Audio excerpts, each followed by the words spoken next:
Hi there. Do you sometimes find it difficult to get out of bed in the morning? You feel like you're working so hard, but your effort isn't really being appreciated.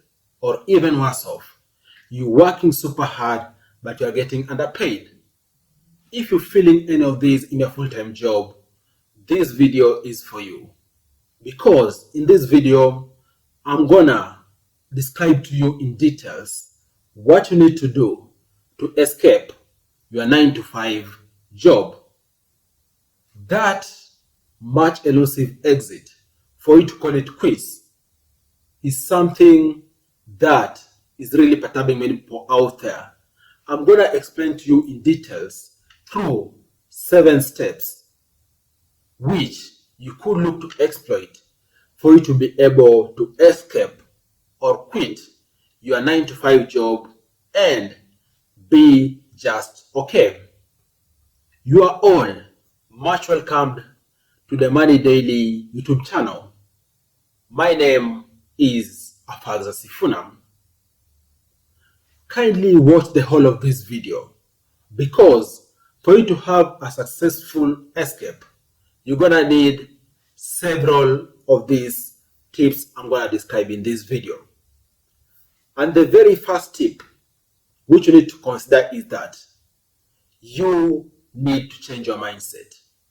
Mindset is everything, and I mean it. Mindset is everything.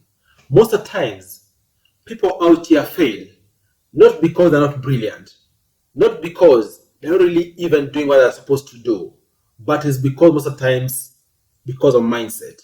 They don't believe what they're about to do or what they're doing. In essence, they have failed before they even start. So in case you want to quit your 9 to 5 job, starting point is you to have the right mindset. In fact, believe you can do that and it is possible. Then you're gonna go for it. Related to that, the second key thing which you can do is have a definite timeline for when you're talking about or when you're planning to quit. You know, you can't just be saying year after year you're planning to quit your job, but you don't have a definite time frame.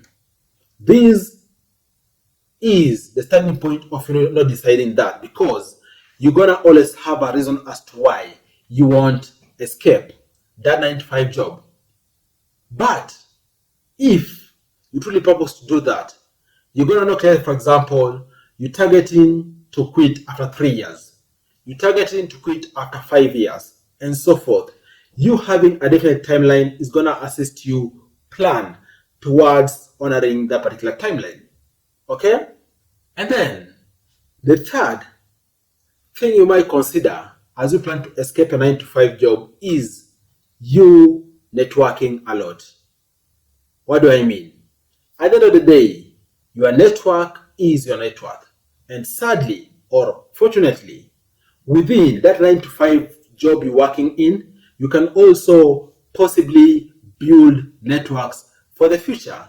So spend a good chunk of time, more so at the very tail end of your planned quitting, for you to be able to build solid and real networks within your environment and also at the peripheries. Those other organizations you interact with, those other institutes you interact with, build networks with them.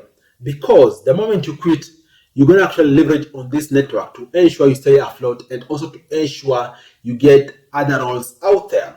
So ensure you network a lot, because at the end of the day, your network is what's going to give you business. And then the fourth thing which you need to plan for is actually you saving for the rainy days. What do I mean? You escaping the 9 to 5 job by itself is a very bold step. And of course, you being an adult is also required that you're going to have a means of surviving. So in case you escape without a solid plan or even without a very, very good buffer with regards to having sufficient kind of saving in terms of money to assist you for multiple months, you're going to really have a hard time.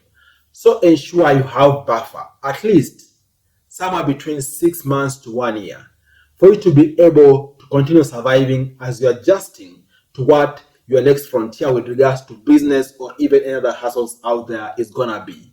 So save enough for the rainy days before you take that huge leap. And then the fifth tip to consider, and also is related to the previous one too, is actually you expanding on your streams of income. It is very fulfilling in case you can't escape a 9 to 5 job while you have other sources of income out there. More so if they are giving you more money compared to what your 9 to 5 was giving you, is something very, very fulfilling. So in the course of you doing a 9 to 5, also get some time, spare some resources for you to be able to build other streams of income out there. Think about online businesses, right? Think about investing in stock market. Think about any other kind of investment you can make out there for it to start generating you income, so that by the point you are quitting your 9 to 5, actually you have multiple streams of income. That is going to assist you big time too. And then the sixth consideration which you need to have in mind is that as you're planning to quit your 9 to 5 job, also ensure that on the side you've been kind of like catalyzing and building essential soft skills which are going to be sufficient for you to be able to hustle out there. You know, it's kind of unfortunate, but it's the reality. Most of the times out there, you don't really get business, for example, because someone extremely likes your skills. But most of the times it's because of the connection. Beyond just you offering value, that real connection, and this built because of the communication skills you have, because of your ability to sell, and so forth. So ensure, while you're still at a 9 to 5, catalyze your communication skills. Ensure you build the ability to sell. Ensure you know how to manage your finances and budget and so forth. All these are going to come in handy when you're going to be running your business. And then the last point which I wanted to discuss with you is that as you're planning to escape a 9 to 5, kindly exit professionally. And I'm saying so because most of the times you might even find that in the near future, the organization or the company you're exiting from is actually going to be one of your customers, right? So exit professionally so as to ensure you maintain good relationship with key decision makers in that company, that organization, because you never know. You might step out and then you become a supplier for one of the essential services. So exit professionally because most of the times it isn't good burn bridges, more so because you might just need these bridges in the near future. What do you think about this video? I hope you've learned a thing or two. Thanks a lot for watching. Look forward to share with you other awesome ideas next time.